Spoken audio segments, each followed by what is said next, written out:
And welcome back to the Black Tornado Podcast, your home for underground metal. Today, I have a great guest. This is someone that I've wanted to have on the show for a few months now, and we're going to touch on the Bloomington trip here in a minute. I have Bloomington doom metal legend Tucker Thompson in the house. What's up, brother?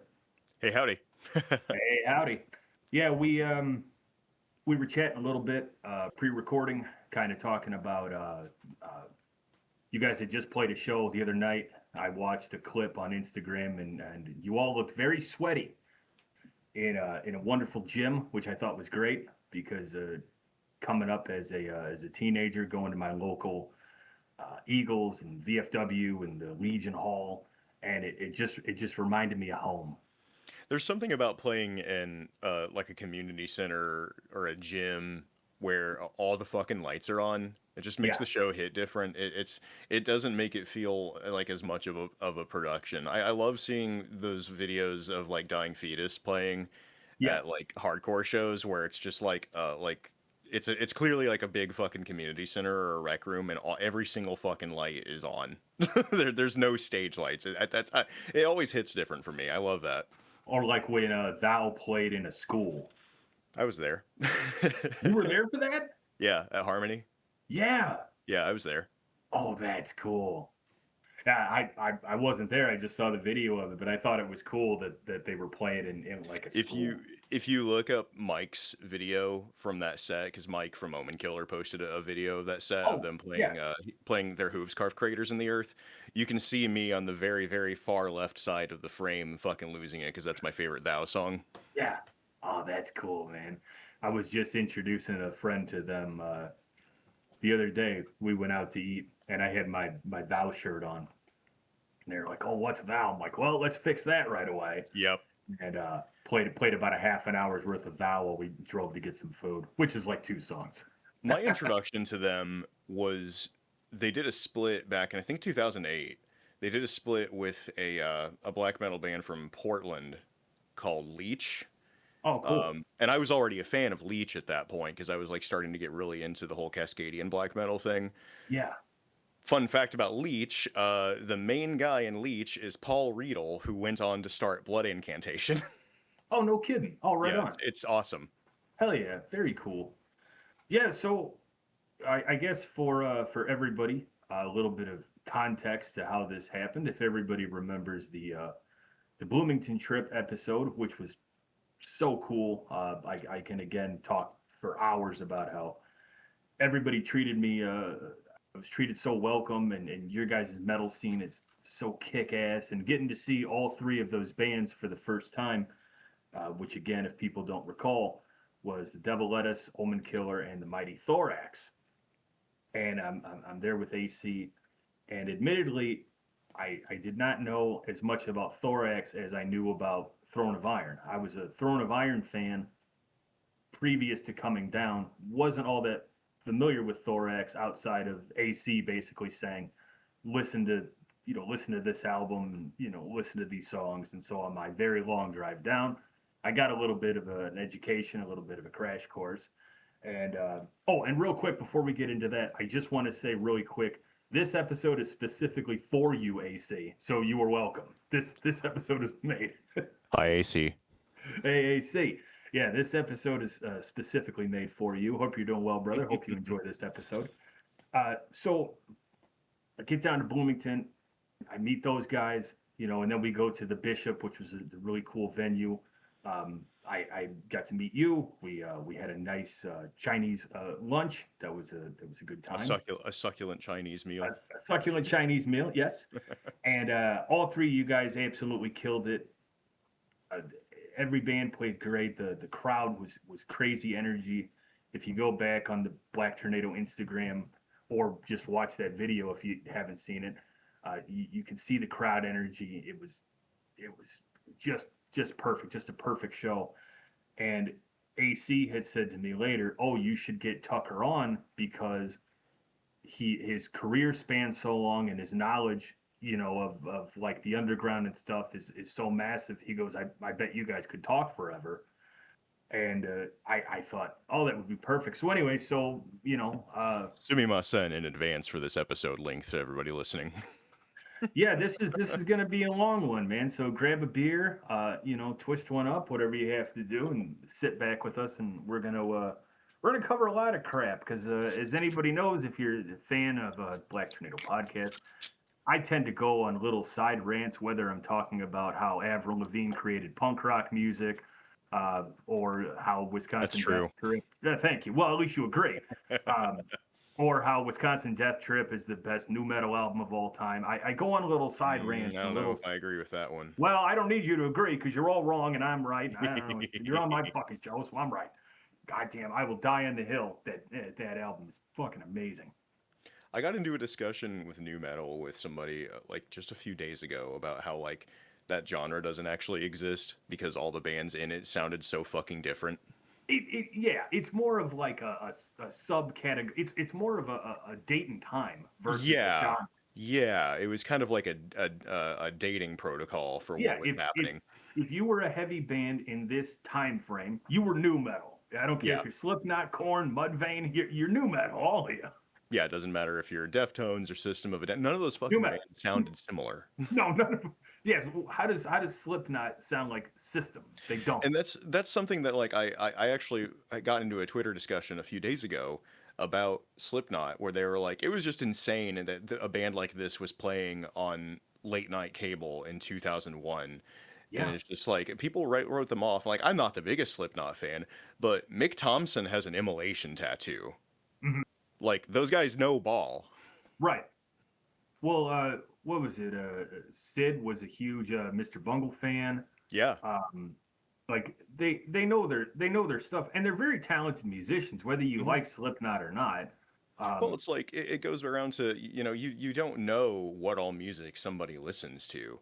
You sure, know, like I go back and forth to Nashville every now and then for doing like recording stuff, sure, and there's a lot of guys that are doing like pop country, like Americana stuff that yeah. have been in metal bands who have been in Oh, like serious metal bands.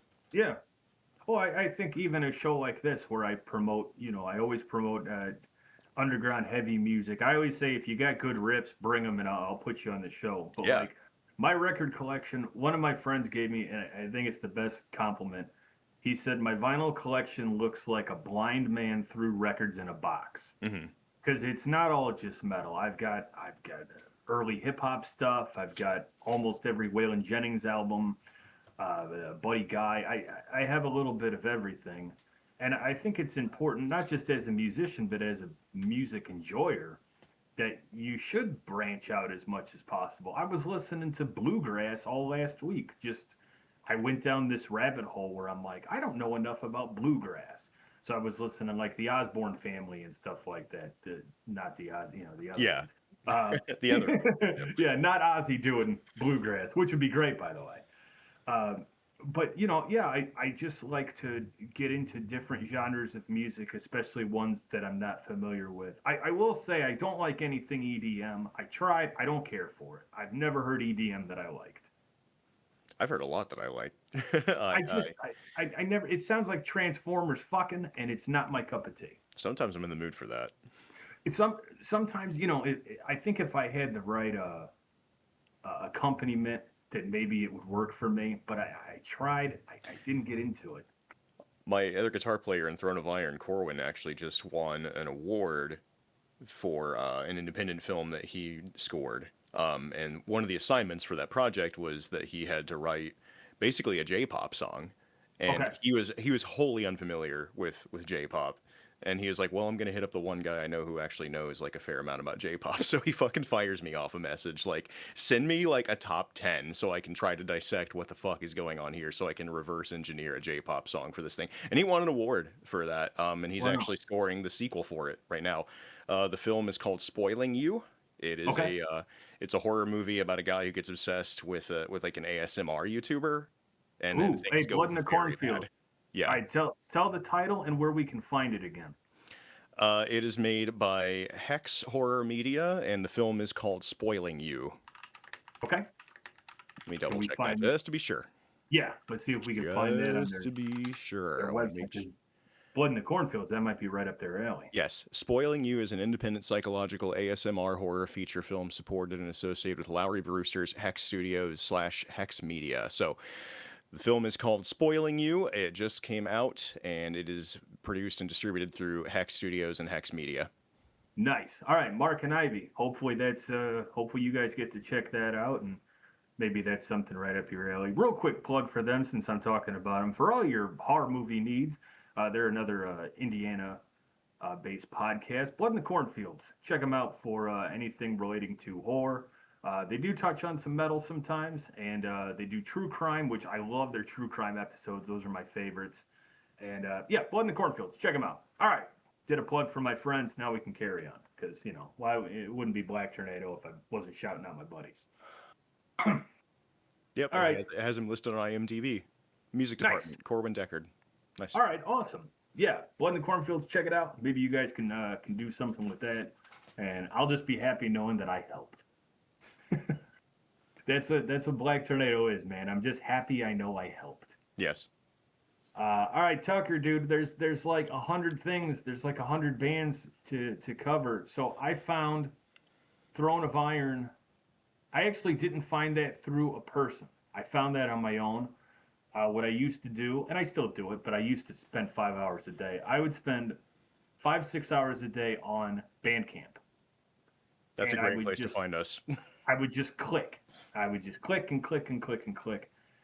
And I find this D&D inspired metal band, and I didn't even click play yet, and I was like, I'm already sold. I don't even give a shit what they sound like, because it's a D&D inspired metal band and I'm in. Then I listened to it and I was like, well, now I'm ordering shit. So I ordered my patch and got my download, and it was really something cool. So I'm sharing it with a few buddies, and I actually played what song did I play? I played Throne of Iron a while ago. I played City of Brass. Mm-hmm. I played that a while ago. I think it might have been on one of the 420 shows. And people seem to enjoy it, and some of my closer, friends closer to me were discussing the band, and I said, well, they're Indiana boys. I said, so, we can check them out. And then it wasn't until the Bloomington trip, I knew that you were already a part of that group. Like, I already made that connection. But then when talking to AC and talking about Thorax, and then I fell down the fucking rabbit hole of Thorax. Anything that's online, I have seen it or heard it relating to Thorax. And there's lost media. There's lost Thorax media that I am still on the hunt for. There is you media that is pretty hard to find, and my good friend AC, we were talking about this show now, and he goes, oh, Goat Titan. He goes, that's where you gotta go. So I turned that on a drive, and I listened to it. I go, oh, this is really cool. And then he gave me a little bit of the backstory, but let's start. I know we're not going in chronological order. No, not even close. Yeah, but just for the sake of fun, let's start with Goat Titan. Sure.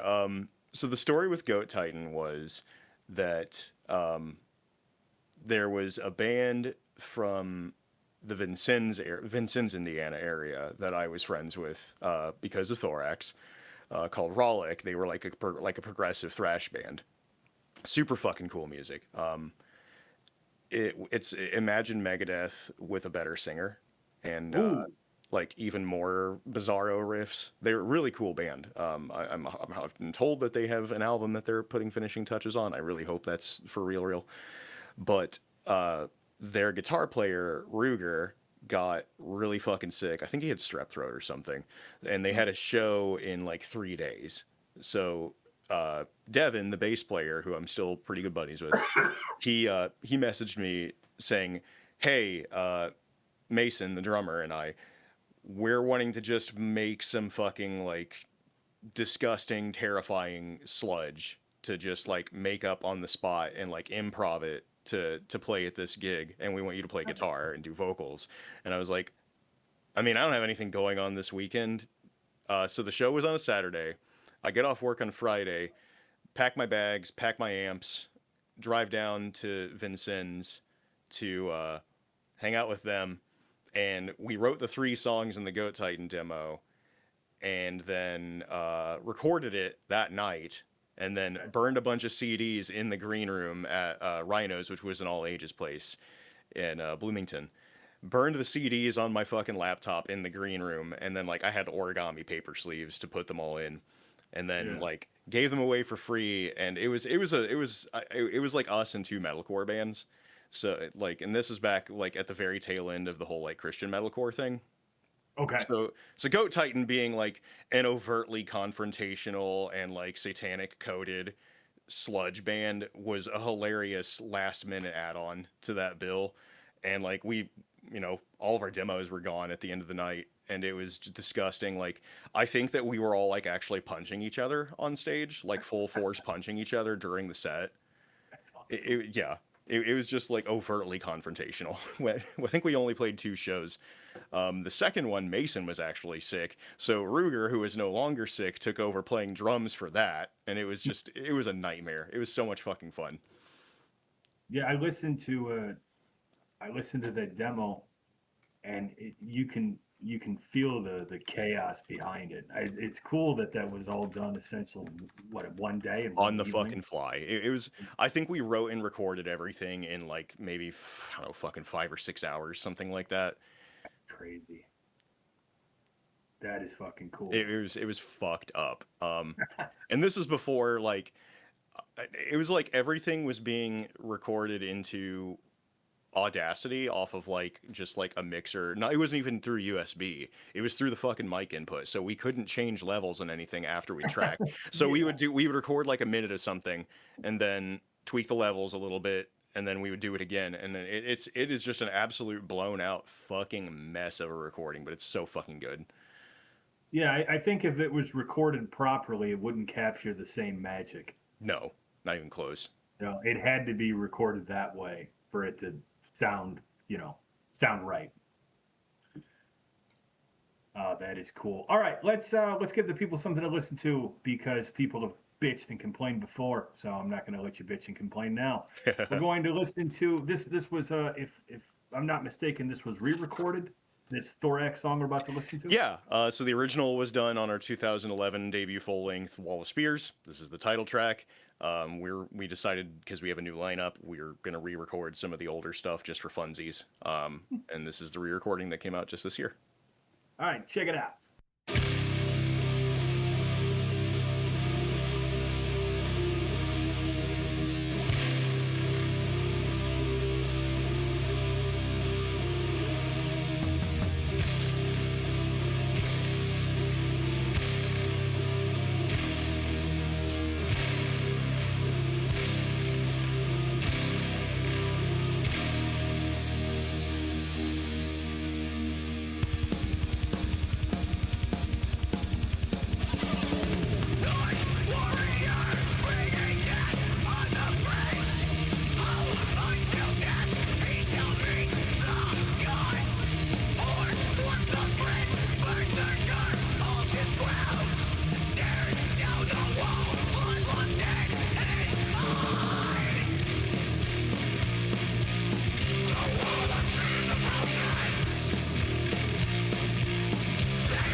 All right, and that was the re-recording of Thorax Wall Spears. I like that song. It makes me want to it makes me want to throw a D20 at someone's head. It makes me want to slay a dragon. So on the we're pretty much done recording a new full length, and there's actually a sequel song to it on this full length that's kind of a completely different vibe, and I'm really excited to get that thing finished so we can show it to people. It's in my mind it's kind of what Thorax always should have sounded like, and we've got very good sounding recordings. I mean, Wall of Spears was pretty raw, but that was just because of the way that we chose to do it. But the next full length, Gates of Winter, is kind of like the benchmark. Nico Albany's engineered the shit out of that album. He did a fucking fantastic job. It still really holds up. It's kind of I like just listened to Gates of Winter last weekend when I drove out of state. It's crazy for me that album is like 13 years old. Yeah, I mean, well, your whole career, and this is what AC, was telling me about initially, is that your career spans so long. It'll be 20. It'll be 20 years next year that I've been doing this. Yeah, that's cool. Which is just fucked up for me to think about. All right, speed round. How many projects in total can you name off the top of your head? That I've been in? Yeah, that you've done. Thorax, Throne of Iron, Avacur, Go Titan, Croteen. Croteen. So fresh. Glacian. Thanosphere.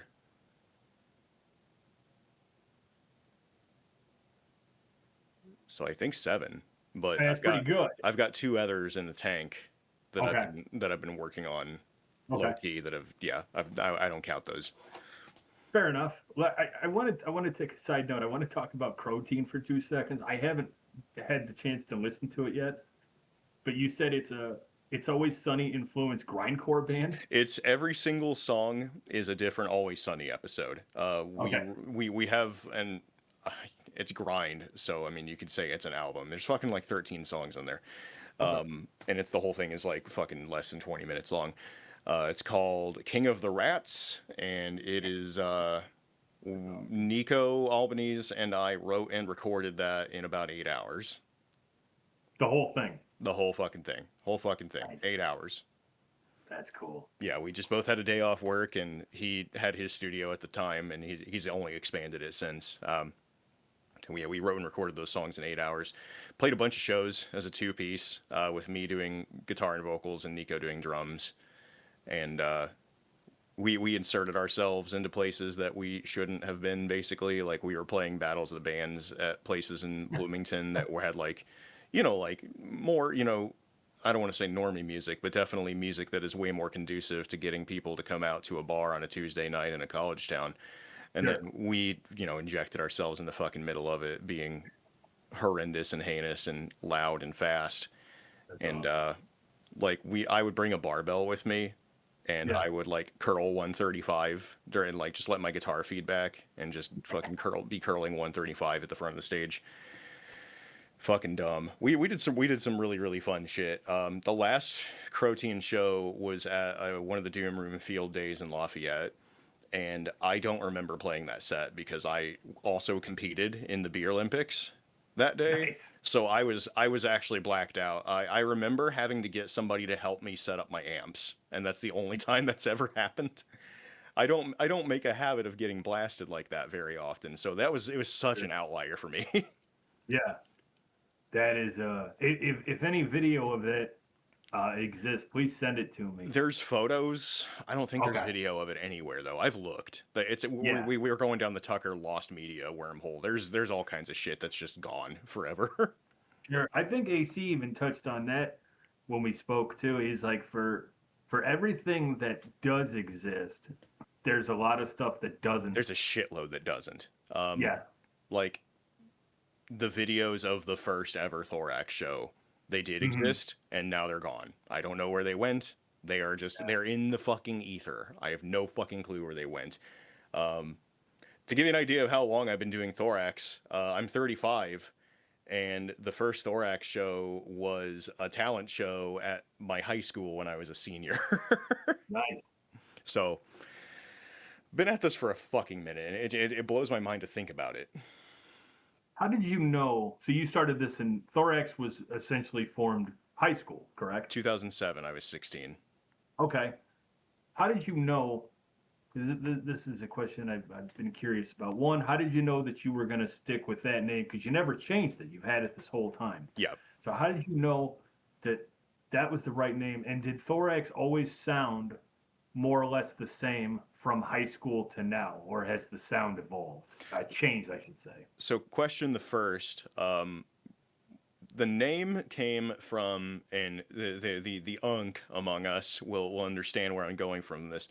G4 Tech TV used to be a channel, doesn't exist anymore. I'm familiar. They had a show on there called X Play, hosted by Adam Sessler and Morgan Webb. And when Splinter Cell 2 came out, they started doing this series called Splinter Cell Co-op Theater, where they would have two guys playing Splinter Cell together, and then a third one acting as like the cameraman. And they would do like sketch comedy as the Splinter Cell agents. There was an episode there where one of the guys gets obsessed with this TV show, like this fantasy TV show, about a wandering warrior monk named Grabnar the Wanderer, and he wanders from town to town, mainly killing people. Okay. And at one point, one of the characters gets so obsessed with it, and he starts calling himself Thorax the Impaler. And I was like, that's a really dumb name. I'm going to use that. So I put the two R's in because that was like the proper Old Norse Icelandic spelling of the Norse god. And I was all super into fucking Norse mythology at the time. I still am. And yeah, it's been that ever since. And then as far as the sound, I mean, obviously, as bands grow, their sound is going to change. But as far as like I guess we'll call it for the sake of argument, like the genre, it's always been the same kind of metal. It's kind of a hodgepodge. So I was really into High on Fire from, I think from the time I was like 15, I got into High on Fire. And I was also really into second wave Norwegian black metal, because I really liked the Enslaved guitar sound a lot, because it's just kind of piercing and like icy, and I figured that would lend well to the subject matter. So in my mind, Thorax has always kind of been stoner doom with kind of a black metal lean. My vocals were, I think, the slowest part of the equation to develop, because if you listen to the early stuff, I'm just kind of yelling because I hadn't quite figured out how to do the what I do now. And I didn't really get your voice. I didn't really lock in on how to do that until we were recording the second full length, Gates of Winter, in 2013. So I think the vocals were probably the thing that took the longest to develop. The way that I've been explaining the new material on the upcoming full length is, think of it like there was a timeline split after the first record. So this is kind of like an alternate idea of the ingredient. It's the same ingredients as Gates of Winter, just with a different formulation. It's different ratios of things. So it's more like Black and Stoner Doom, but in kind of a different way. It's hard to explain. There's a lot of these songs on this new record that we're working on that I wrote. There's like 3 songs on there that I had the like parts written for when I was 18 that are just now going to see the light of day when this drops. Yeah. No, that's cool. So you've been carrying, these riffs or these song ideas for so long, and then finally finding a place where it fits. Yeah. Well, and it's like I have the means to make it sound how I want, because I have my studio. I'm a better guitar player. I'm a better lyricist. I'm a better vocalist. I've got an incredible drummer who I've been with since 2012. Jacob and I have been playing music together for 15 years, and that blows my fucking mind. That's cool. And it's just, everything is just like, in my mind, this is like how it always should have been. Yeah. So you were talking about having the capability to record because you have your own studio. Let's give you a quick plug, and we'll let you try to drum up some business. Sure. The studio is called Mega Dungeon Recording. I run it out of my house, so if you're allergic to cats, you probably shouldn't come through here. It's a pretty modest size, but I have a very good sounding drum room that I've put a lot of work into, and I have a real big passion for capturing heavy music. I kind of do the Albini approach of documenting audio more than really sculpting it a whole bunch. But that is not to say that I haven't done. When we talk about the Omen Killer album, Yeah. the phrase that I often use for things that I did on recording and mixing the Omen Killer record is I use the word unethical. I did unethical things on that record. Okay. The things that I did recording and mixing the Omen Killer album would probably be considered a crime in some countries. Because I did some very strange things on there. But the other thing that I'm super passionate about is I call it period piece audio, where if a band comes in and they say, hey, we want to sound like Morrisound era 90s death metal, that is an excuse right there for me to buy more fucking gear so I can try to nail that sound quickly. Right. Now, for people that want to come and just pet the cats and say hello to the cats and then not record, is that also an option? Because I'm not ready to record. That's fine. Yeah. Okay. Yeah, just But cool. I do want to come and pet the cats and go pss, pss, pss, and say hello to the cats. Yeah, just be cool. That's all I ask. Oh, and the cats are super chill. I'm not worried about you. I'm worried about everybody else listening. Oh, in general, yeah, of course, yeah. Don't be. What was that show? Don't fuck with cats or something like that. Yeah, don't fuck with the cats. No, that's cool. Anytime somebody brings up something with cats, I have to interject that. And if you are interested, we're on the studio's on Instagram at Mega Dungeon Recording. Perfect.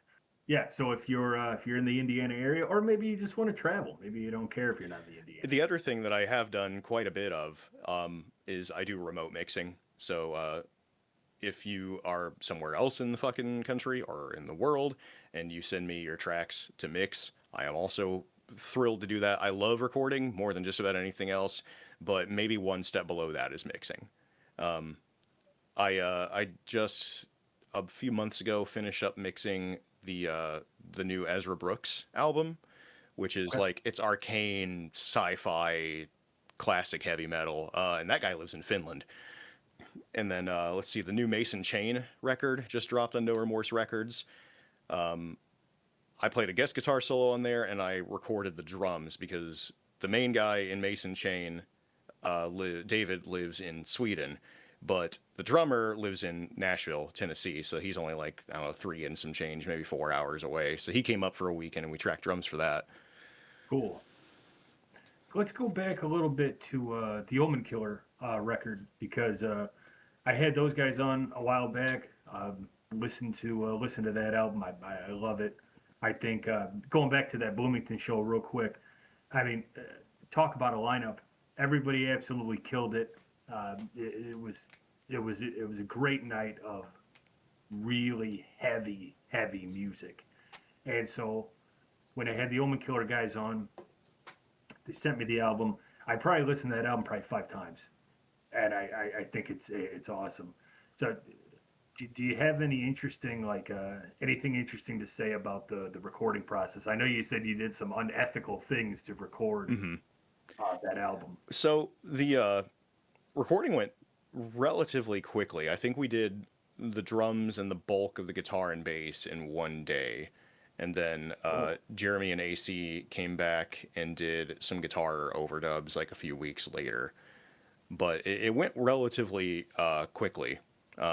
They tracked the instruments live in the other room. And then, like I said, just some guitar overdubs here and there. Yeah. Because I do have a big enough room that I can record bands live in. That's cool. Mike did his vocals. And it went very quickly. I think the mix took far longer than the recording did, just because I wanted this to be just the most just earth-shattering, suffocating experience possible. And I did a whole bunch of like just strange things to make it work. Well, whatever you did, it sounds great, because that album really has staying power. I found myself coming back to it. You know, when I do this show, bands will send me a song, or sometimes they'll send me a whole album, or sometimes they'll send me a zip file with 5 albums. And I try to listen to everything that's sent to me. And nothing against anybody, but sometimes I'll listen to something just once or twice, and that's kind of it. There's too much. I always say there's too much music out there. I try to listen to all of it, but I'll never be able to. And I'm doing my part to try to make it so there's even more out there. A big thing with with me doing the Mega Dungeon is that I'm trying to lower the barrier of entry for bands to get their tunes out there, specifically heavy tunes, but I've definitely recorded bands that would not fall into the heavy spectrum, and I Yeah, enjoy those as well.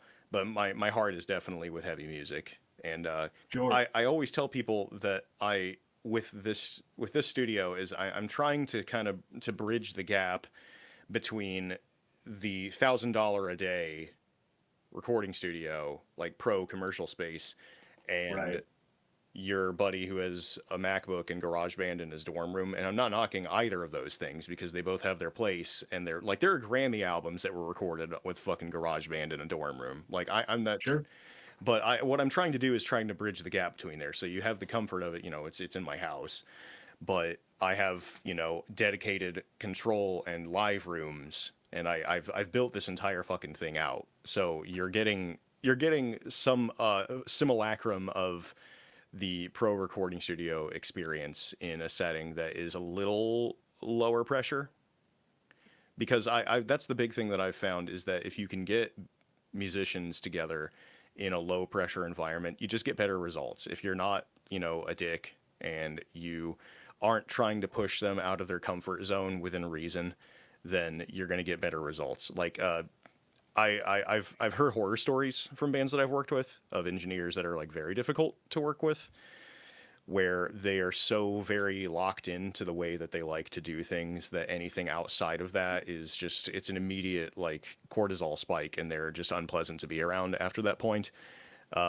If a band, the best example for me is that if a band comes in and that drummer is not used to playing to a metronome, to a click track, Mhm. when they are in the studio on the clock is not the time for them to try to learn to play to a click. Yeah, right. And that's why I love tracking live so much, because you can get the organic push and pull, and that is kind of the more Steve Albini documentarian idea of recording, where you can take what would be a live performance like you would see them play in person, Right. and then you can just kind of fine tune it, and you can make like this is the A game best live sound that you can get from this band. And that's what I did on the Omen Killer record. Yeah. It it sounds that way too. Not like in a not produced way, but it sounds like kind of like you said. This is a mixed and mastered live version of Yes, what they put out. all the ingredients are there. My job was just to make sure that the analogy that one of my mentors used was mixing is like back in the fucking old days when like a bunch of like frat guys would shove themselves into a phone booth. They're trying to see Yeah. how many motherfuckers you could fit in a phone booth. Your Right. job as a mixing engineer is to cram as many things into that phone booth as possible, but make sure that at key times, whoever you want to be able to reach the handset is going to be able to get to it. That makes sense. Yeah. And at least with the Omen Killer, and I imagine everything else that I've heard that you've done, you've recorded it yourself. So the Throne of Iron, Yeah. uh, you I've know, aside from like a couple singles that Corwin did, I've recorded and mixed and engineered all the Throne of Iron stuff. okay. I do want to touch on that for a second. Anybody listening at home, this is very much a bounce around. I don't have like a linear timeline of how we're breaking this down. It's just things that I wanted to ask about at some point and then just remembered, oh yeah, talk about that. So if you're following at home, I know this is hard, but just, stay with me. It's all going to work out in the end. We're going to get all the information. If needed, I can give a Cliff's Notes of the chronology of the Tuckerverse. We may get to that Yeah. point where, at a certain point, we may have to do a two-parter. It may have to have you come back and, we'll whatever we don't cover today, in a couple of weeks we'll cover it again. But what I wanted to ask about was, so Thorax came first. Yes. That Thorax was my was like, first band. yeah. My first And band then ever. and then when did Throne of Iron become a thing? Because it is musically different. And so I thought to myself when I was listening to Throne of Iron and then I was listening to Thorax, I was wondering to myself, I wonder when he wanted to make this musical change instead of just reworking Throne of Iron stuff and making it Thorax stuff. Or So vice versa. or vice versa. So when did you kind of decide? I mean, you had to have gotten to a certain point where you said, I love Thorax, but I want to make this kind of music, and I'm going to call it Throne of Iron. So I would argue that the lineage and the ingredients for Throne of Iron existed well before Thorax. Throne of Iron comes from me having the interesting transition around 13 years old of I'm no longer watching Saturday morning cartoons. I'm watching VH1 Classics heavy metal block of like 80s music videos. And that combined with an older cousin of mine went off to the Marines and he left his D&D manuals at my aunt's house from like first edition D&D. So like late 70s early cuz he was a considerably older cousin. And so it was me watching 80s metal videos and just looking at the pictures and reading the manuals because I didn't have anybody to fucking play D&D with. And it was those two things kind of cross-pollinating and realizing how unique of, even at that age, realizing how unique of a place that I lived was because, Dungeons and Dragons started in the Midwest. Yeah. Like the ingredients for D&D were 100 so years prior to that. I mean, people have been doing war games. H.G. Wells wrote about war games, and tabletop gaming and role-playing games stemmed from that. They grew out of that. But knowing that at its core, Dungeons and Dragons is a product of the Midwest. Like all those guys are from Minnesota and Wisconsin. Right. Realizing that there was almost like a cultural heritage there for me, just being like a Midwesterner into sword and sorcery shit. And so it's like all those ingredients kind of festered and just kind of sat in there until 2018. I had just gotten back from a 2-week Thorax tour, and I was working my day job, and then I got the news that Mark Shelton from Manila Road had died. And I think it was 2 days after that, I sat down and I had just helped Corwin, the other guitar player in Throne of Iron, move. And at that time, I was on a huge Heineken mini keg kick. So nice. I had drained an entire Heineken mini keg. And I was just like, all right, we're done moving. I'm going to go home and I'm going to write some music because there's music I want to hear. I'm going to make it happen. I'm going to bring it into existence. So I wrote the 3 songs on the 2018 demo, Call to Adventure, Lich Spire, and Allure of Silver. I wrote all 3 of those in one night. Woke up hungover the next morning, recorded the vocals, mixed it good enough because I didn't have like a good mixing setup then. And I uploaded it to Bandcamp, and then I shared it around to some people that I thought would think it was cool, and then it fucking exploded. This is what happened. I had an email 10 days later from No Remorse Records in Greece, which is the only label I really wanted that band to be signed to, and had a record deal offer. And then I noticed on the contract there were spaces for more band members, and I was like, well, fuck. I guess I got to put a band together. Yeah. And by that point, I've been playing with Jacob and Thorax since 2012. So there's 6 years of there. And Corwin had been in a band called Thanosphere, which he and I are doing again, slowly but surely. And our bands had played together. He'd filled in on bass for Thorax a bunch of times. So like the 3 of us crammed into a pickup truck had been a thing since 2012. So starting Throne of Iron was just like, well, let's just pick up where we left off, except Corey's playing guitar now. Yeah. Now, speaking of Throne of Iron, at least I believe it was Throne of Iron, which would make more sense. Something happened at Gen Con involving you guys. Yeah. So we were playing at one of the Grand Westin ballrooms in 2019, at Gen Con 2019. Okay. And to my knowledge, we were the first heavy metal band to play at Gen Con. I could be wrong. If I'm wrong, I would love to know. but there was some massive, massive, massive miscommunication over, like what was going on. Yeah. And like we had completely changed our rigs to play that thing. Like Jacob brought his electronic drum kit. Corey and I brought amp sims that we could just plug straight into the PA that they had set up in the room for us.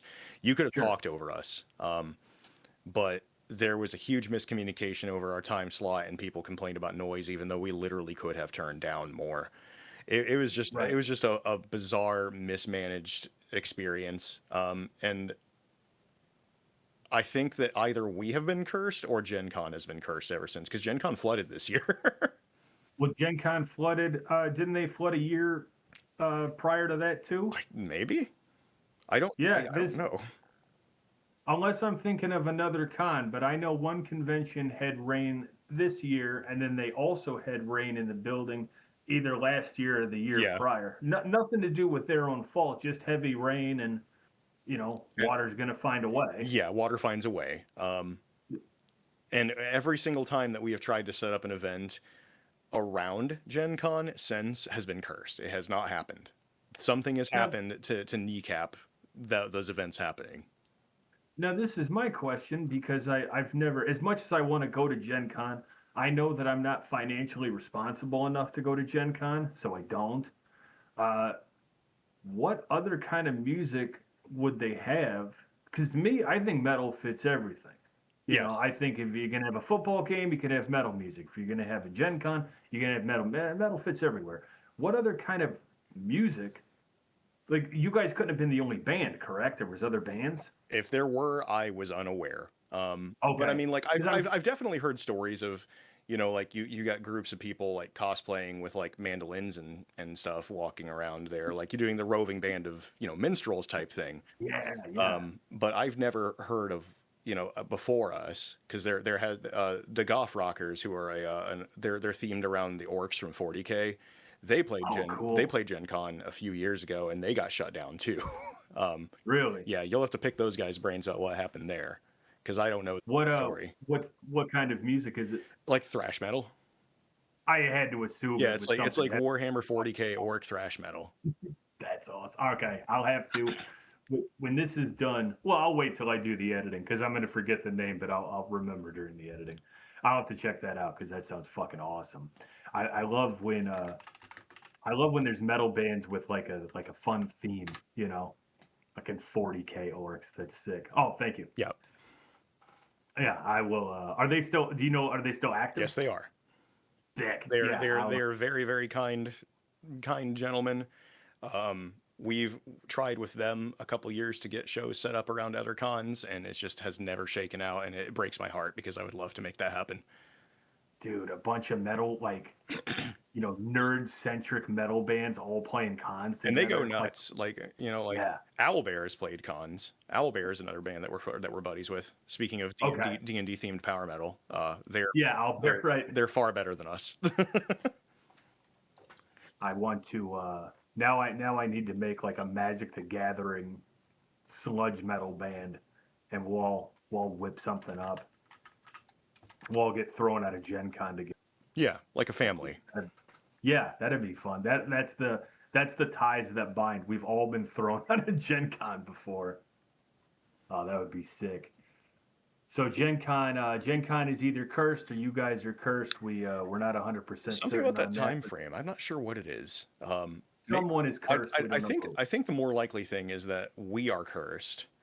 Because we've tried to set up stuff around other cons too, and it just has never panned out. And I would really love to, because I think that the fusion of heavy metal and fantasy is just it's just there. It's always been there. It's been there from the fucking beginning. Of course. No, that's why I think when I think of like the fantasy element, Dungeons and Dragons, Orcs, 40K, stuff like that. I mean, look at the band Bolt Thrower, right? Yeah. It's you know what I mean? Like when I think of those kind of games, the music that I think would accompany it is heavier music. Yeah, because you're dealing with that kind of subject matter. Yeah, I mean, especially 40K, where it's all just like dark. There's only war. You know, it's very Like like you said. bolt thrower sounds like 40K. That should Yes, yeah. and nobody really. I mean, there's people that are kind of similar, but Bolt Thrower is definitely in a caliber of their own. Uh, until that parody band came out, Bolt Thrower 2 Yeah. that's funny as shit. Hmm. That's Well, awesome. then there was like, Batushka, the Polish black metal band. And Yeah, yeah, and then, whenever the Batushka schism happened, which is funny because the Orthodox Church also had a schism and they're themed around Orthodox Christianity.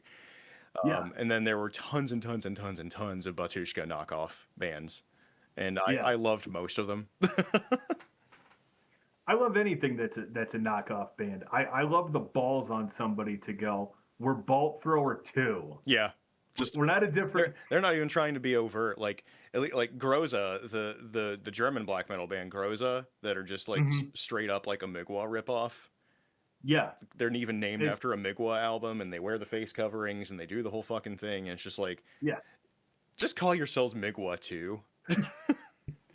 It's funnier that way. Yeah. No, that's yeah. I like when anything where the band is having fun, and I've talked to so many bands about this that even though I haven't been in the same room with them or sometimes even the same country, when I watch their live videos and I see the band is having fun or they have some kind of a fun or interesting element to the band, I think it's so much more enjoyable as a crowd participant than three dudes all wearing black t-shirts, not moving, and like even you guys with Throne of Iron. I'm watching all you guys play, and I just see this look of like I just see this look of like enjoyment of happiness on your faces as you're playing, and that translates into the crowd. Throne of Iron is specifically me trying to capture the feeling that I had listening to like Accept and Manila Road for the first time. I'm trying to make people smile with that music. That's kind of like the whole fucking point. Yeah, I just think you know what I mean though. Like when some bands like, and I hate to constantly throw them under the bus, but it's always the band I think of when I think of Deicide. If you've never been to a Deicide show, it's exactly what you think it is. It's Glenn just mean it, and I get it. I get that's his persona. I get that's Yeah. probably him in real life. He's just like fuck you, bruh. But when a band like one that I love to talk about all the time is Belushi Speedball. Yes. Good old Belushi Oh, Speedball Derek's a show. buddy. Derek's my buddy from Oh, Belushi. really? Okay, Yeah. I know cool. Derek.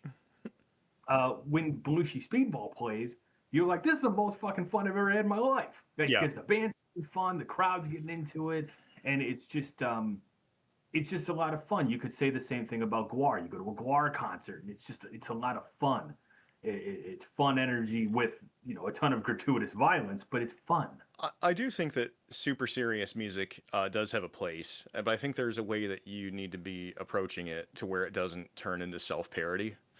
Yeah, Like I'm a big black metal fan, but the issue is that so much of it ends up coming across like self-parody. right. And my quickest way for me to find a new black metal band that I enjoy is to find one that everybody hates.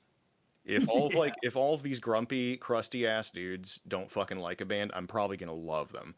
Like when Harakiri for the Sky came out, everybody hated them. I love Harakiri Mhm. for the Sky. Deaf Heaven, Sunbather, pink album cover. I love that record. Yeah. I've loved that. I've loved Deaf Heaven since before that album. I had Rose to Judah, the first album.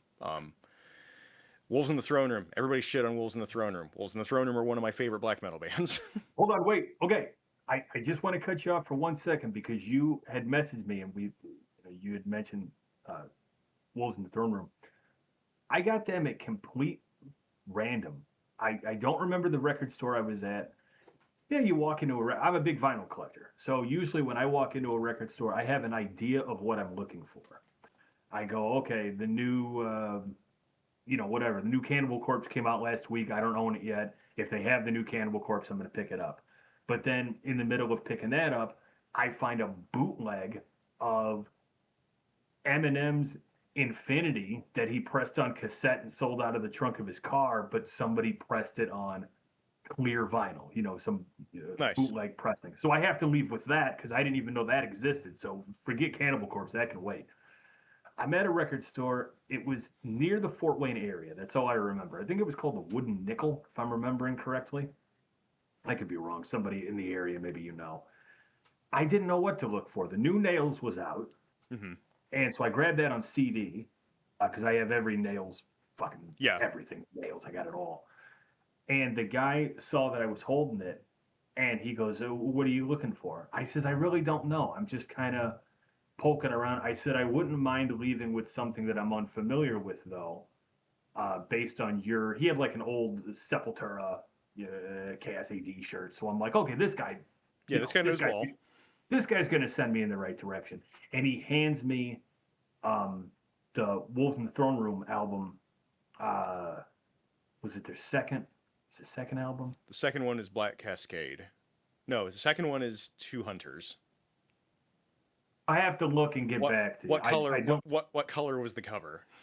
I think it was black. Was it black and gold? Yeah. That's Two Hunters. Okay, Two Hunters. That's what he handed me. He said, "I think you're gonna dig this." I said, "Great." I went home, and my record storage. It's like what you'd see at a record store. They flip forward. You can pull. You know what I mean? It's like, so I have one of those. It holds like 500 records. Well, very quickly I realized I need another one, except I can't afford a second one. So now everything's in crates and just set off to the side until I can get the other.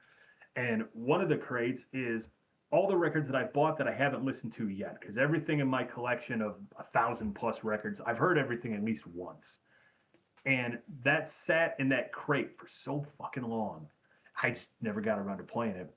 Last winter, this huge fucking storm comes through. Nobody's going anywhere. You know, it's a perfect day to just drink, you know, eat a ham sandwich and start going through those records that I haven't played yet. I picked it up and put it on, and by the time side B finished, I flipped it back over and I fucking played it again. I was like, I have to listen to this twice. It's addictive right away. And so then I went down the rabbit hole with those guys because I didn't know anything about them. Mm-hmm. I just went off of the record store guy's recommendation, and then I instantly became hooked on those dudes. It was so cool. But I thought that was cool that of all the bands you could have referenced, that was the band that you referenced. That band is really interesting because they've kind of gone through a musical like change through their career too. The really early Wolves in the Throne Room stuff is kind of a different animal than what they settled into on Two Hunters. Yeah. Because they did 2 demos and a full length before Two Hunters. There's the 2004 demo, the 2005 demo, and Diadem of 12 Stars. And Diadem has 2 songs from the 2005 demo on it. The really early Wolves in the Throne Room stuff was very influenced by, and I will die on this fucking hill, you're going to get me started. The most influential black metal band in US black metal is Weakling. Okay. Weakling put out an album in 1998 called Dead as Dreams that single-handedly changed what US black metal was.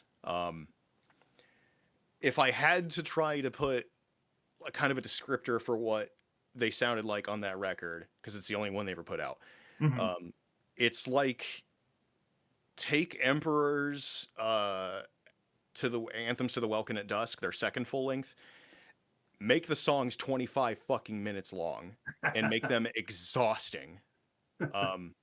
It's Dead as Dreams is a fucking trip. It is a very, very interesting record.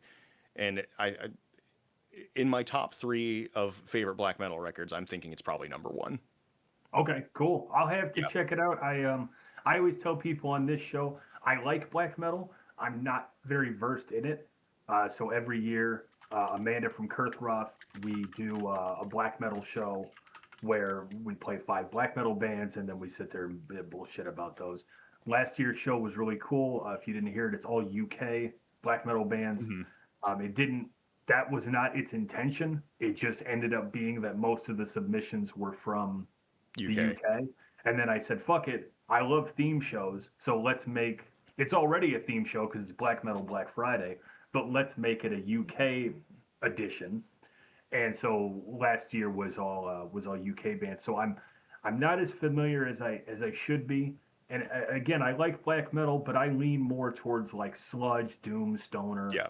and then your classics. You know, Judas Priest, Iron Maiden, Black Sabbath, you know, all the 70s stuff. I love all that stuff. Um, so when somebody speaks highly of a black metal band that I'm unfamiliar with, like that's the rest of my day. You know, is checking them out.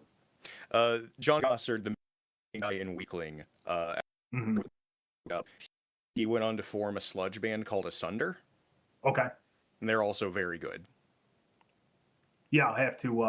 I'll definitely have to check them out. Like I said, my biggest curse is for as much time as I spend trying to listen to new music, I know that I'll never scratch the surface of how Yeah. much is actually out there because I have a big mix between bigger underground bands that everybody's familiar with but me and the underground bands that nobody fucking knows.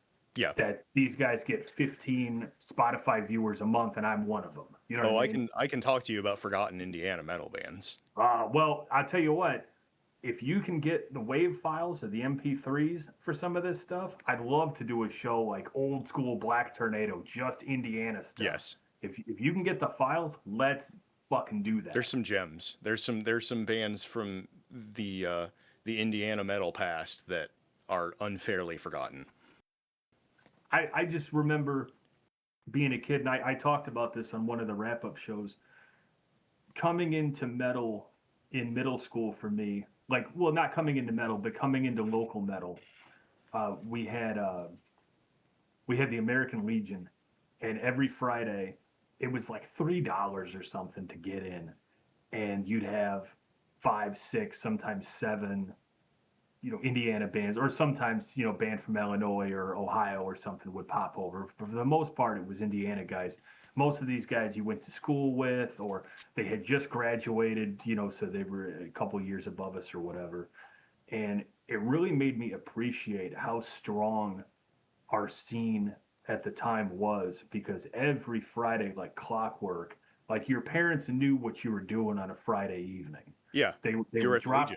they were dropping you off at the Legion, or they were letting you borrow their car, and you were packing it with your buddies, and we would pack those places out. I mean, Yeah. the scene was strong, and what was really cool, and this is one of the reasons why I love supporting underground music now, is when I was a kid. At that point, I had already went to my first concert, which my first show was Metallica with Newsted, you know, on bass, Hmm. and watching him play, I was like, I want to go home and get a four string bass now. Like that solo, just you know, I'm whatever 13, 14. I don't remember how fucking old I was, but I was young, and I was like, this blows my mind. So I went home, got every Metallica record that I could get my hands on, tried to get into Megadeth, couldn't get past the vocals.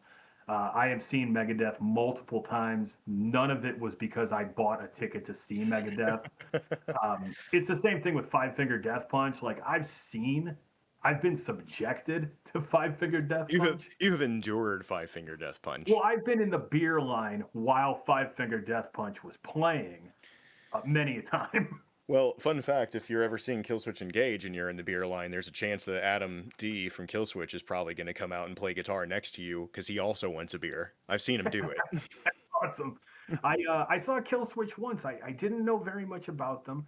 They were playing with somebody else that I was there to see. I don't fucking remember who. It was a House of Blues 100 years ago. And I've talked about this before. Bands that I wasn't really familiar with, but then catching them live, and you're like, holy shit, these dudes are amazing. That was my experience with Killswitch. I didn't know much about them, but I caught them live and then immediately went to their merch booth and bought their latest album. I went on a whole tangent with a friend that I was driving up to the show in Lafayette last night with, where I was giving her just like my tangent filled history and breakdown of 2000s metalcore. Yeah, Because yeah, like I know a disgusting amount about 2000s metalcore, just because I that was, you know, in the time that I was growing up in, so I listened to all of it and just sure. being like, okay, so these bands from this region kind of had this sound, and a lot of the bands from this region were kind of integrating more of like the Gothenburg Swedish melodic death metal sound, and these guys were more hardcore influenced because they were from Orange County, just shit like that. Well, I've even gotten flack on this show from not a ton of it, but not even flack, just people with their little comments. But somebody will say like, "Oh, in that one episode you played a metalcore band and metalcore, blah blah blah blah blah." I'm like, man, I've always had the same philosophy when it comes to this show. If I like your riffs, you're in. I Yeah. don't care if it's metalcore, black metal, stoner sludge, speed, thrash. I don't give a shit what it is. If I like the riffs, you're on the show. I don't differ. I don't sit there and go, I'll never play this genre of metal. It's reductive. To me, it's the same thing as people that only listen to Ozzy era Black Sabbath. Yeah, right. It's the same thing. They're, Or, they're there's a skipping lot out. of people that are like, oh, I only listen to Ozzy and Dio. And it's just like, you need to fucking give these Tony Martin albums. I was gonna say you're missing like Headless Cross and all that good stuff. Yeah, you're missing Headless Cross, Tier, Cross Purposes. Yeah. You're missing Seventh Star with Glenn Hughes. Oh yeah. Who just retired, by the way. Yeah. Rightfully so. Power to him. Yeah, no shit. I missed him, and I'm going to go on a quick tangent here, and then we're going to get back on. If you are an able-bodied person or have somebody that can take you to an event, and there's a band you want to see, especially if the dudes are a little bit older, go to the fucking show, because Glenn Hughes played my local area last year or the year before, and I just didn't go. I'm like, yeah, I'll catch him next time. But And Glenn now, Hughes, you didn't register as like, yeah, Glenn Hughes is kind of getting up there. now next time doesn't come. Maiden, who I've seen multiple times. Maiden's playing my area next month. And I just got off the phone with my buddy. I said, hey, we going to see Maiden again? He goes, fuck yeah, we're going to go see Maiden again. I'm like, yeah, because this could be the last time. Yeah, you never know. I'm very fortunate to say that I've seen a lot of my heroes already. Now, I was fortunate enough. One of the best shows I ever been to, the ticket was $20. It was Motorhead opened up for Dio, who then opened up for Iron Maiden. That's an incredible lineup. It was a $20 ticket. I really wish that I could have got that Heaven and Hell tour. That it was I think Testament was one of the opening bands, and I love Testament. Yeah. I also love the Heaven and Hell stuff. Even that last record that they actually did under the name Heaven and Hell, The Devil You Know. Yeah. I got to see Testament for the first time. I'd always known about them. I just never caught them. And then when Slayer did their final campaign, that was the first time I got to see Testament. Was totally blown away catching them live after listening to them for so many years. That is Testament are one of those interesting outlier from the 80s thrash bands that they didn't really slow down. They had a middle period where they actually got faster and a little more intense. Yeah. Like The Ritual. Mm-hmm. Yeah. And Low. I can't recall Low. I think Low was right after Ritual. Okay. Yeah, I can't recall that one. Yeah. Yeah, I think Okay. Nice. that was 94. Okay. But my point is with these bands, especially the older cats, if there's somebody that you want to see and they're coming through your town, check them out. Again, going back to what I said earlier, being so happy that I've seen Sabbath multiple times. I've seen Ozzy. I've seen a lot of, Metallica. I've seen a lot of the bands that I grew up listening to. Skynyrd. Skynyrd was kind of a Sure. Yeah. I mean, I was there. We don't need to talk about Skynyrd. Yeah, I was there, but call it what you will. My point is, if these bands come through to your town, and especially the guys in other countries, because I know that these big bands don't always come to your area. Yeah. When they do, you take that day off work. Don't sleep on it. Yeah. You do what you need to do. You take the next day off work. You go to fucking work tired. Do whatever you got to do. I won a High on Fire ticket like 2 weeks ago, and I'd never seen High on Fire. I've been a huge High on Fire fan since I was 15. I'd never gotten a chance to see them. Sure. I won a fucking ticket to go see High on Fire in Louisville, and I was just like, well, I'm not coming into work tomorrow. Right. Yeah, fuck that. We used to go to shows, and you didn't even sleep the night before because you're still so jacked up from the show. Go to work the next day with like one eye open. I literally like went to the can at work And then I got a message on my phone being like, "Hey, you won tonight's High on Flyer ticket for Louisville." And I walked out of the bathroom and I walked to the line and I was just like, "I'm not going to be here tomorrow." Yeah. Something came up and Yeah, I I'm can't going. do it. I was just straight up like, I'm driving to Louisville as soon as I leave this building, Yeah. and I'm not. I'm probably not going to get back until fucking 2 a.m. and I wake up at 4 a.m. to come here. I'm not Right. coming in tomorrow. In the good old teenage years, which I still love seeing them now. And hear me out for a second before you're like, oh fuck them. Just give me 1 second. I can't tell you how many times we used to go see Insane Clown Posse, and then the next day get up and still have like smears of the paint in the corner of our faces. You're like not. You're closer to Detroit than I am, so I can't imagine what like a home turf Insane Clown Posse show must be like. Well, I can tell you this. Detroit's a different animal. I will give you that when it comes to the clowns. Detroit's a different animal. But yes. Any area, Indiana, Violent J said many, many years ago, he named his top 5 states to play in, and Indiana was number 3. That's awesome. He said Indiana Juggalos go harder than most other places. He goes, I don't know why. He goes, but every time we play Indiana, it either sells out or comes damn close to selling out. He goes, there's always like kids jumping off the speaker stacks, and he goes, they performed at the Emerson in Indianapolis. Like I was there 10 years ago. I was there. I really don't miss them when they come to town. I caught them 2 years. Now their touring schedule slowed down a bunch. They're all getting up there, man. They're all getting up there. Sure. No, and that's what they said is, we're not 20 years old anymore. We have families and health. We can't do this forever. And I just will go on a side note and say, because I've said this 100 times over, I don't care if you don't like their music. If they come to your town, go. Yeah. You're going to have so much fun. Nobody in the crowd's going to grill you and ask you when Riddlebox came out. No one cares. You can show up in a Thorax t-shirt and somebody's going to go, whoop, whoop, who's Thorax? And then you get to explain to them who Thorax. Yeah. No, it's a totally different community than a lot of people are probably used to. And the Gathering, too. I mean, the Gathering books, the last time I saw Wayne from Static X was at the Gathering. That doesn't surprise me. Because Jump Steady knows that a lot of juggalos are into heavy metal. Cannibal Corpse has played the Gathering, Soulfly. Yeah. The one and only time I got to see George Clinton and the Funk, that was at the Gathering. Morris Day and the Time. I mean, I remember the Morris Day year. Yeah, it's not just a bunch of underground rappers that nobody knows. Like they get, Guar has played many, many, many, many times. Guar's fucking there almost every year. It's and a lot of juggalos like Thorax could play the Gathering and people would love it. Yeah, I could see it.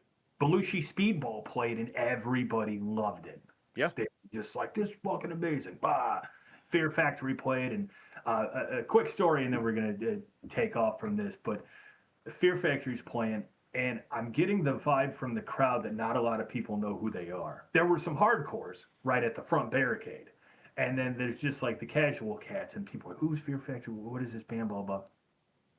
So at the Gathering, people are going to throw shit at you. And again, not a bad thing. It's a welcoming. And somebody takes this huge, like a fucking buffet tray of nachos and launches it at Burton. And he grabs a handful as it's flying towards him and just jams it in his mouth and starts eating. The crowd erupted. And then from that point on, they won the crowd over. Yeah. If you're bitching, it takes you having fun. You gotta have fun. Yeah, but that's what I was going back to earlier with the metal bands, that they just look like drones. The crowd feeds off of your energy on stage. So if they see you having a good time and smiling and interacting with the crowd's energy is only going to go up. Yeah. And going back to the Bloomington show, the first time I saw you guys, just the passion that you guys put out on stage. I mean, go back and watch. If you haven't seen that episode yet, go back, Black Tornado, listen to watch the Bloomington show, because there's pictures and there's some video. And the crowd was really, really into you guys. They were into all the bands, but when you guys came on, the crowd was really into you guys. and it was cool for me to go back and watch that footage and really see people, really into it. It was cool. I will say that it's the day after a gig for me, and I'm Yeah, pretty fucking sore because I'm 35 and I'm still playing these songs the way I was when I was 18, 19. Um, sure. and it just it reminds me that like, dude, you've got to go out and do some fucking cardio or something because this is this is getting rough. It's time to start stretching. It's time to start, putting a little bit more water in your system. Yeah. Yeah. And some of these guys, some of these older guys, are still kicking ass. I mean, this may be a controversial opinion, but I love Judas Priest, right? I even love like the Jugulator album and all that stuff. I love Priest across the board. I think Priest is one of those bands that actually gets better. Their last album, Invincible Shield, is Yes. great from front to back. It's a great album. You're not the only person I've heard that from saying that I think the Invincible Shield is the best Judas Priest album. I'm gonna say I don't know if I'm gonna say best, but I'm gonna say top three. Yeah. And Which I is just caught incredible for a band this fall. Like, we're talking a band they're like 40 years into their career. Yeah, they just celebrated 50, I think 50. 50. Yeah. They just celebrated 50 years when I saw them it was Alice Cooper and Corrosion of Conformity. Nice. And that was really cool because that was the first time I got to see COC. Yeah. And I was really bummed that the crowd wasn't as into them as I wanted them to be. That's a bummer. I'm like, dude, give it the fuck up, man. Like, this is Corrosion of Conformity. All of these riffs, turned into the bands that we love now. If you're into... If you're into Doom and Stoner and Sludge, I mean, like, COC have been around for fucking ever. Yeah. They laid down a lot of the blueprints that these other bands went and ran with. Like, they're one of the cores of the NOLA sound. Absolutely. 100% agreed. And that's a whole nother, we could talk about fucking New Orleans music forever. Taylor, the old bass player in Thorax, he moved to New Orleans. Really? Because he just loved all the music and the food and the culture and everything. So he lives in New Orleans now. It's a beautiful place. There's parts of it that I'm not crazy about. I like New Orleans in the day. New Orleans at night can be a little much for me, especially if, you're around a bunch of drunken tourists that are knocking into each other. I can skip that part. Travel has been good for me. Like, doing touring and stuff has really kind of helps solidify who I am and how I like to live and how I want to live my life. And I say this with all the love in the world. I've realized that I don't really like most cities. I like where I live. I live in a very, very small town. And I like where I live. There are cities that I adore visiting. Right. Minneapolis, Madison, Wisconsin is very, very high up there for me. Missoula and Bozeman, Montana. I would actually probably move to Kalispell if I had to move somewhere. I tend to like more like desolate cities, and it's maybe not the right word, but Casper, Wyoming. I loved Casper, Wyoming. Dude, King Cobra JFS. Yeah. There's a band from Louisville called Spewed, tech death band, and they sampled King Cobra JFS on one of their songs. Yeah, that's awesome. It's incredible. It's the part of, I'm so fucking good at guitar, man. It's a wonder I'm not swimming in pussy. And then they just fucking rip into this crazy shit. I knew that I was gonna like you, and I was saddened to hear you know what I was talking about. I referenced some locale, and you immediately knew what I was talking about, and I'm like, fuck, I've never actually met another person who is chronically online that knows like Cyrax and like Chris. Like, some people know Chris Chan. Like Chris Chan is like Chris Chan is like the Metallica of that whole everybody knows. Oh my god, like, there's 40 something hours of Chris Chan's life that has been documented. Like, it's just not 40 something hours of their life. It's 40 something hours long of explaining the document. The Geno It is Samuel maddening. stuff. Yeah. In a sense, the lol cow phenomenon is very interesting to me because I think in a way it's anthropological study almost, but from a moral standpoint, yes, it's questionable. Yes, it's kind of it's iffy. It's the fact that we're taking strangers on the internet and people are making a whole thing about fucking with them constantly, like Dragon Lord. Yeah. Yeah, Yeah. Oh, I know it. like Yeah. everybody could have just left Dragon Lord the fuck alone Yep. to his own devices, but Well, that's not what happened. I think there's something to be said about people getting entertainment value from the very mentally ill. Schadenfreude. Uh, Cyrax is probably the top of my list as far as like a person that no one should know about. He should Yeah, be just locked away, not studied, he should just be locked away. left alone. Yeah. And so it was really, it blew my mind when I like, because I'll do that every once in a while just to like feel a room out. Yeah, I'll say something. And 99.9% of the time, it goes over everybody's heads. mm-hmm. I'll just go, that's what's up. And nobody knows nobody knows why I'm saying that's what's up. Nobody knows. And up until meeting you, I don't remember what I said, but you caught it immediately. I don't remember either. I remember just looking at you and going, fuck. Fuck. He knows. This whole time I've been doing these little things and nobody ever gets it. And whatever, probably a Cobra thing because I find myself saying that's what's up unironically. Somebody will be like, "Oh, fucking new Deicide came out. Oh, that's what's up." I'm like, shit. It's becoming a part of my regular vernacular. Talking about spooky tuning. Whenever I'm talking about guitar with somebody, I'm like, "Oh, what do you know about spooky tuning?" And I'm like, "What?" My favorite goofy aside like that, which isn't even a lol cow, is there's a Premier Guitar rig rundown video of Matt Pike when he was on one of the High on Fire tours, and his rig was very simple back then. It was basically his first Act 9 string, a Marshall, a Soldano, cabs, nothing, no pedals on the floor or anything like that. But the interviewer asked him what he had his guitar tuned to, and he said it's man tuning. Which is to say C standard. Oh, man. Okay. I like that. Which is to say C standard. Yeah. It's man tuning. Didn't I tell you where the beach was? Yeah. Yeah, that was kind of scary after we had that little 2-second interaction where I thought, fuck, man.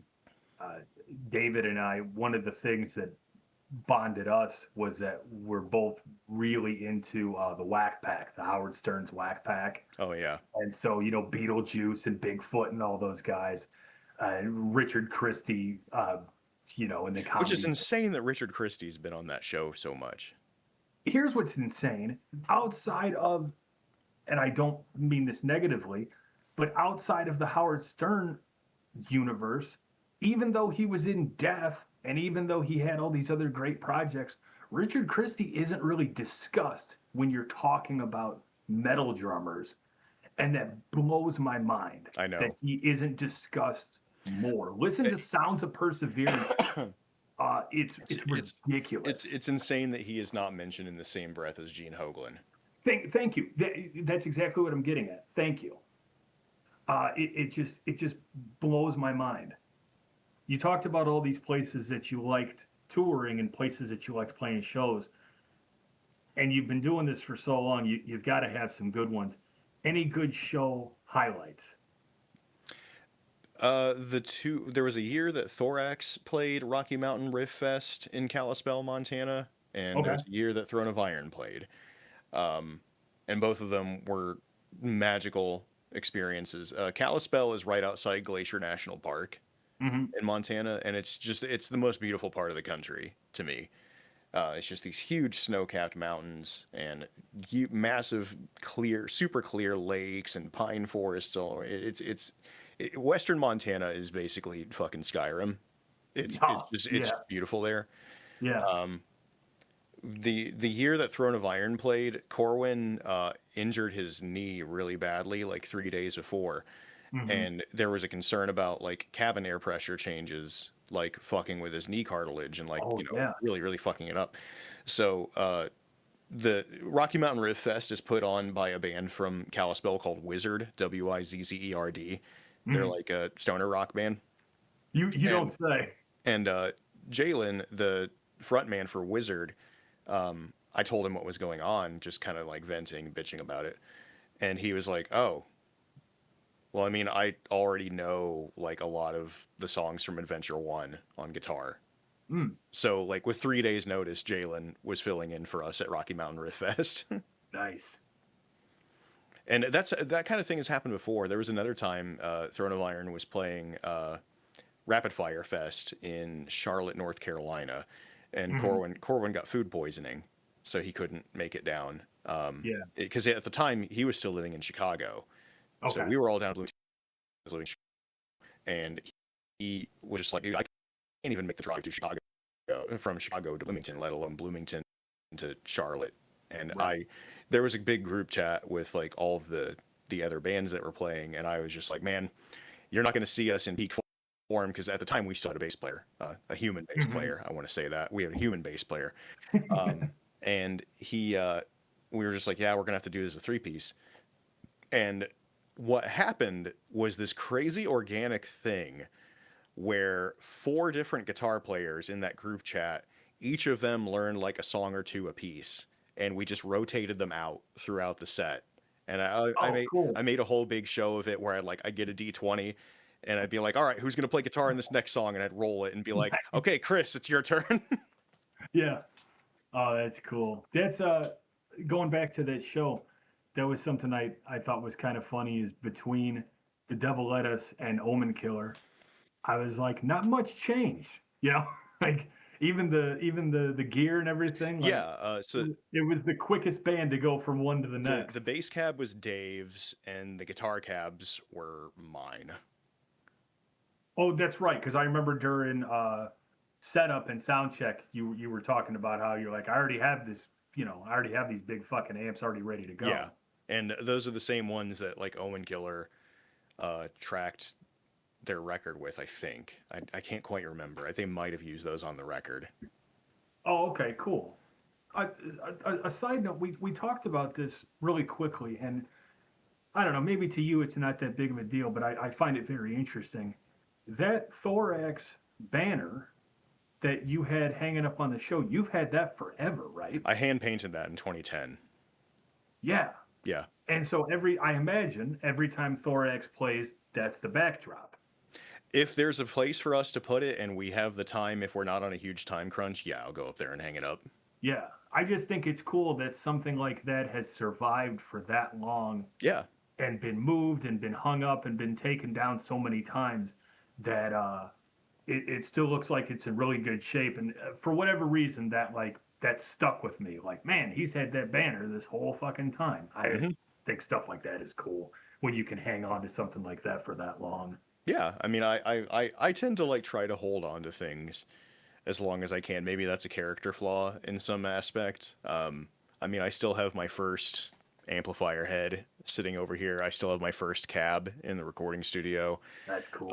I've been using the same tuner pedal since 2011 I because mean, it if just keeps working. yeah, that's kind of if it ain't broke, don't fix it, right? Yeah, absolutely. I've got gear that I was at a pawn shop and there was this Kingston bass combo from like the early 1970s or something, and the guy sold it to me for $10, and it needs work. It needs to be cleaned up, but like it still works.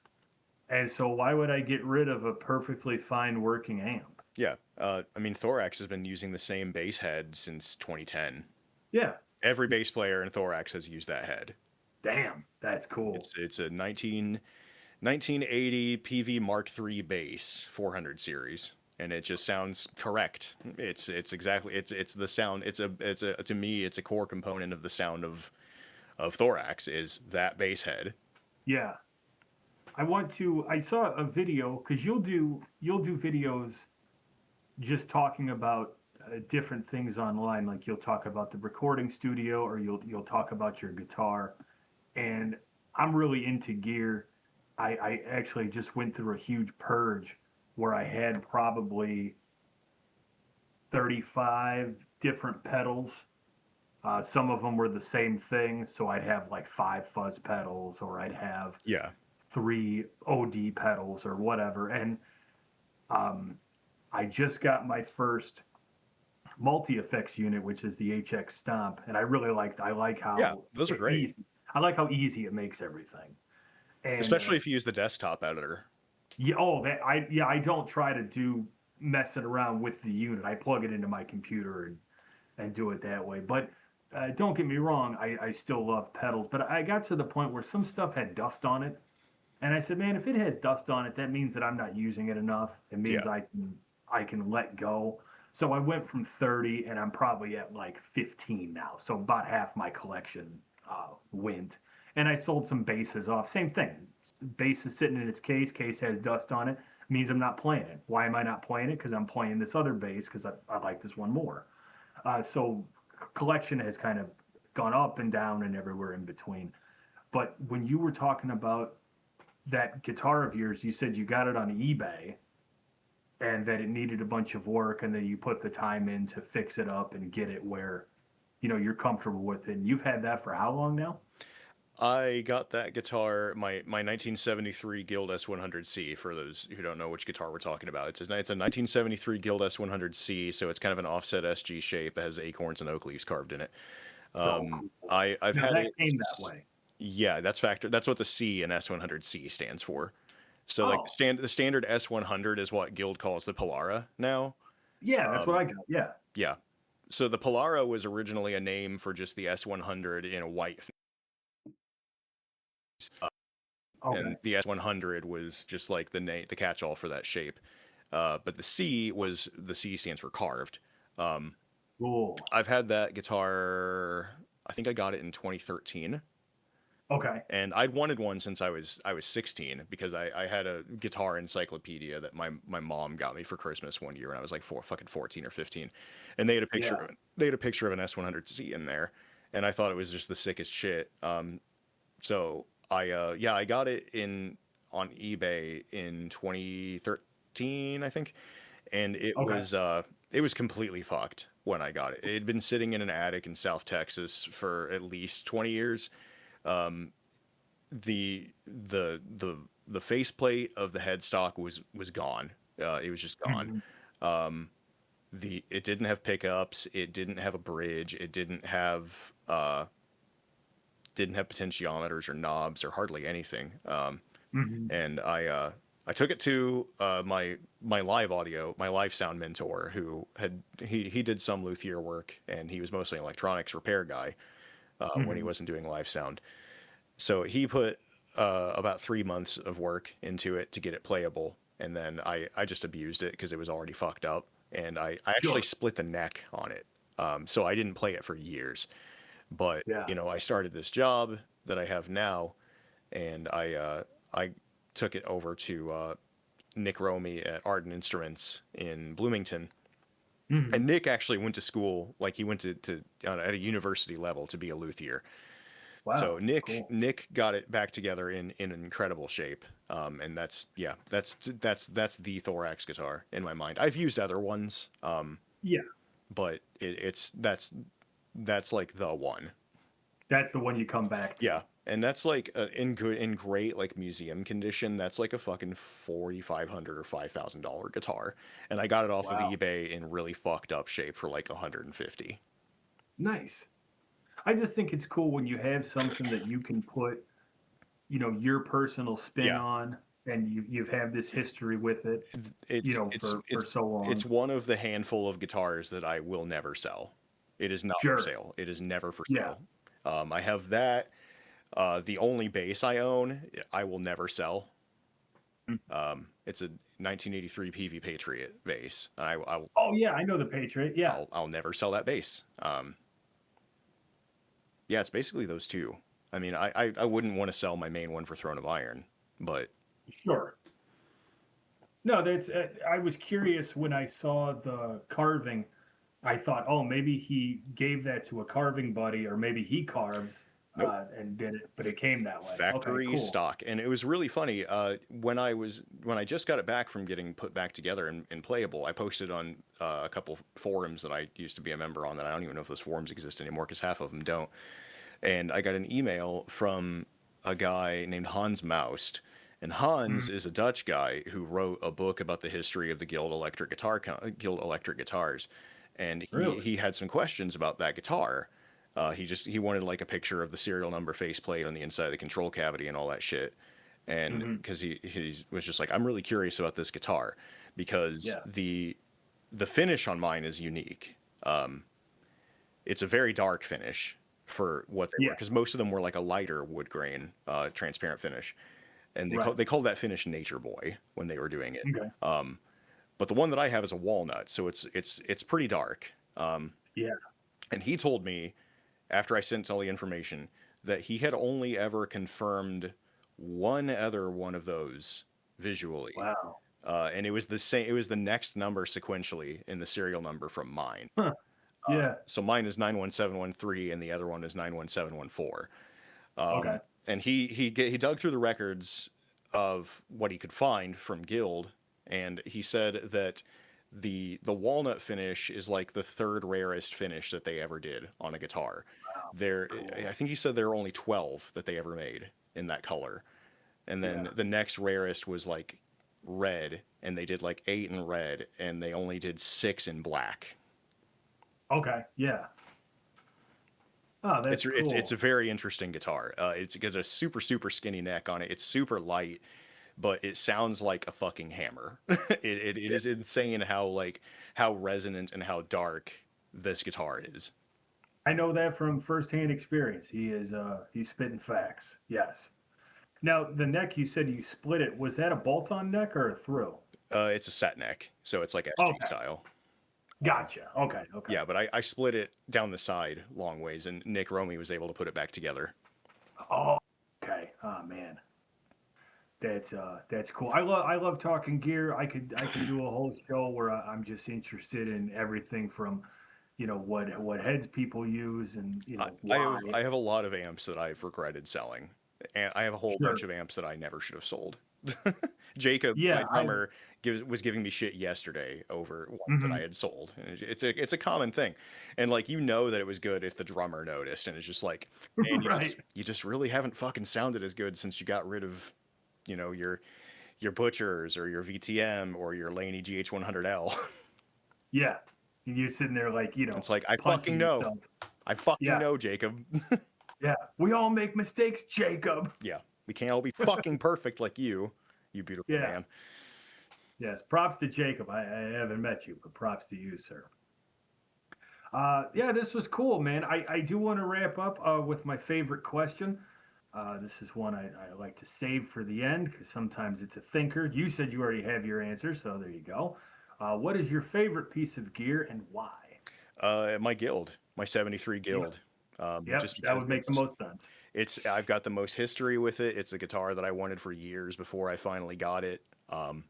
It's me. It's like the proportions of my body were designed for me to have that guitar, like it was preordained almost.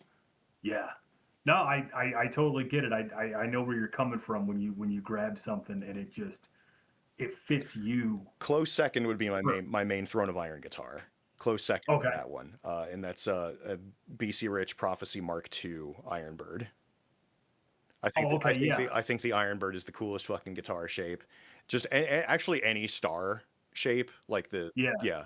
Because I have a Warrior, I have a Star, I've owned an Ibanez Xiphos, and the Ironbird is just like it has the skinniest neck, like spec wise, that I've seen on any production model guitar. It is just so fucking fast.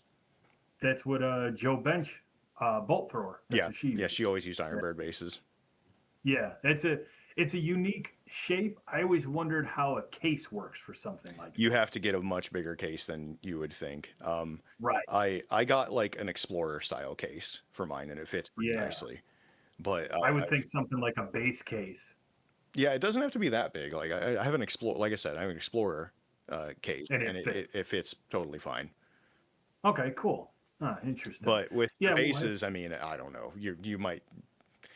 I don't know what kind of case you would need for an hybrid base. I'm gonna guess that because Joe being Joe, they probably made her a custom case and Yeah. said, "Here you go."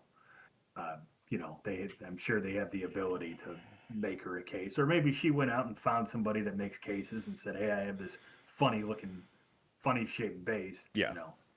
I need a case for it. I have a Washburn, the dime bag, um, guitar." And it's like you can't find a fucking case for Yeah, that because an thing. Explorer shape I won't know fit they it. right. I know they exist, but it's easier just to stand it up against the wall because all my gear, everything has a case, whether a hard soft case, gig bag, hard case, whatever. Everything is organized, but that one sits out because I cannot find a fucking case for it. My So anybody listening that's local to me, if you have a case that fits that dime bag guitar, let me know. Maybe I'll buy it off you. I guess one final thing that I would like to touch on is Yeah, please. in regards to the studio. Mm-hmm. The reason that I do what I do with Mega Dungeon recording is because I've got an almost 20-year career of playing live music, and there are more Yeah, bands that we've played with that are gone than are still around, and sure. a lot of them never recorded anything or never released anything, and I don't. Mm-hmm. I wanted to try to do my part to mitigate that. I would really like if I can have a hand in making sure that at least some facet of these bands' existence is Yeah, immortalized in some way. So yeah. that's why I do what I do. That's why I don't charge an arm and a leg to do this, because I try to lower that barrier of entry as much as I can to get bands' music out there. No, I appreciate it. I mean, I think for you and I, we're on different sides of the same sphere. Like you give the bands the ability to have a tangible item that they can hold, and I give them a place to play it. Yeah, You know what I mean? Like it's very much two peas of the same pod, where we're just trying to help people, um, either have a space to be promoted or to have something that when their band ends and it's 10 years later and they're going through a box and they find their demo that was produced and they get to hold it in their hand. You and I spoke really briefly a while back, um, about that. What's the name of that site?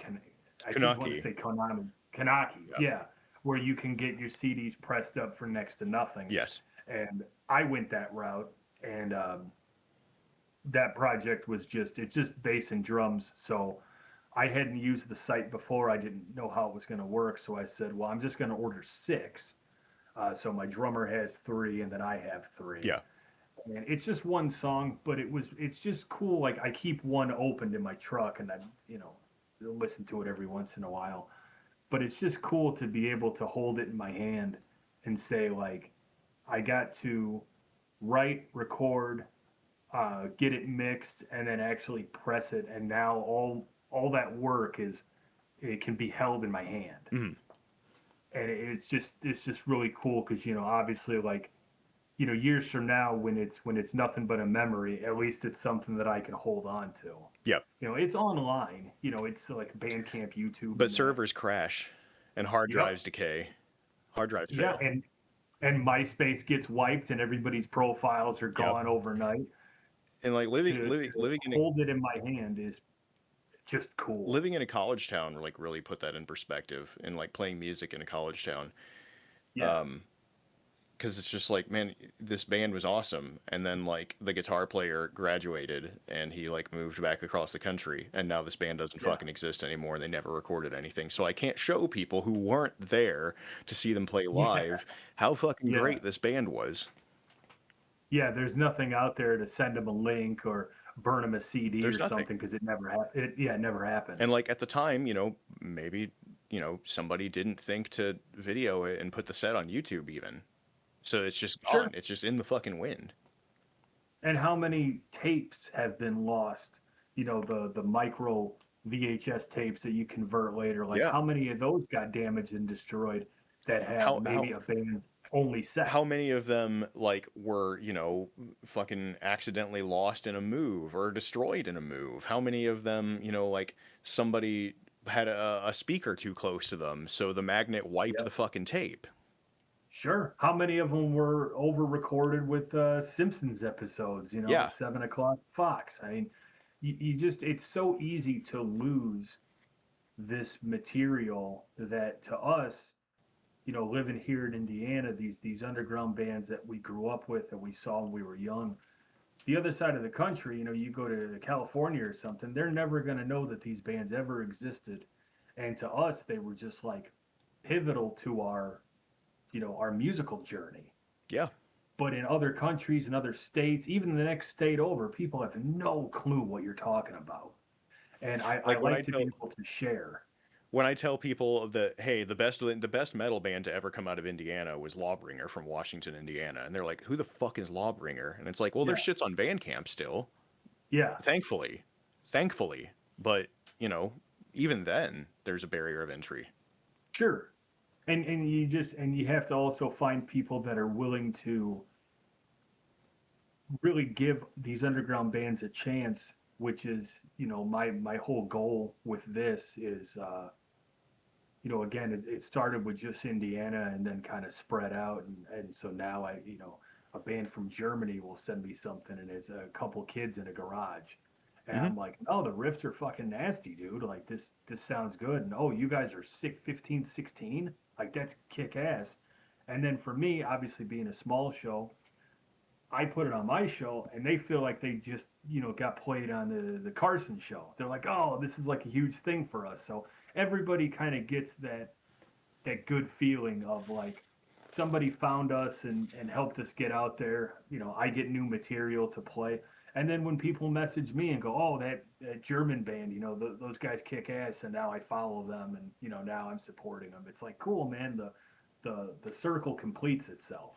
You Yeah. know, and that's what this is all about. I know that you appreciate it, and I'm glad that you do. This has been a passion project of mine. Between being a kid, collecting demos, um, a band would hand me two, so I trade somebody for one of their demos that I don't have, and just having this massive collection of underground music that, like I said before, guys in New York or Washington, they're never going to get their hands on these because it's a region only thing. You have to be out here to get Hmm. it. And even the difference between you and I, even though we're in the same state, we're on opposite sides. Yeah. The stuff that I get a hold of and the stuff that you get a hold of may never cross paths. Yeah. You could name 100 bands from your area, I could name 100 bands from mine, and the crossover is not going to be that big. We're No. both going to say, who's that? And Exactly. so to make a platform where that music can be shared is really important to me. And so I really appreciate when people like yourself come on and talk about your musical history and that kind of stuff. I think the average consumer of this show will find it interesting. I'm I glad. found it interesting. So fuck them. It's my show. If they don't like it, go watch another episode. But Tucker's going to come back on hopefully in the future because there's still mountains of stuff to go over. And I didn't want to put it all in one because when some people have TikTok attention spans, when it goes on too long, they just shut it off. Yeah, exactly. And so I'd rather break it up into. We didn't touch on D&D. We didn't touch on. There's a lot of stuff we didn't touch on. Yeah. So you're always welcome to come back. We can set something up and have you back on the show because there's still a ton of ground to cover. But Gladly. we've been rolling for. By the time the editing's done, it'll probably still be fucking 2 hour show. Probably. And we'll give the people a little bit of a break. Yeah, But breather. yeah, you're welcome. Yeah, breather. But no, you're totally welcome to come on again. Thank you very much for stopping by the Black Tornado podcast. Hey, It's thanks great for having me. you on. Mm. Hell yeah, dude. All right, you guys know the drill. My name is Adam. This is your home for underground metal. Be good, be safe, take care of each other, and we'll see you again real soon. And if you like this episode, let me know. Shoot me a message. Tell me that you want Tucker back. I want him back. AC wants him back. A lot of people want him back. And I'd like to do it again. So Yeah, we'll talk soon. You guys take care. Bye bye.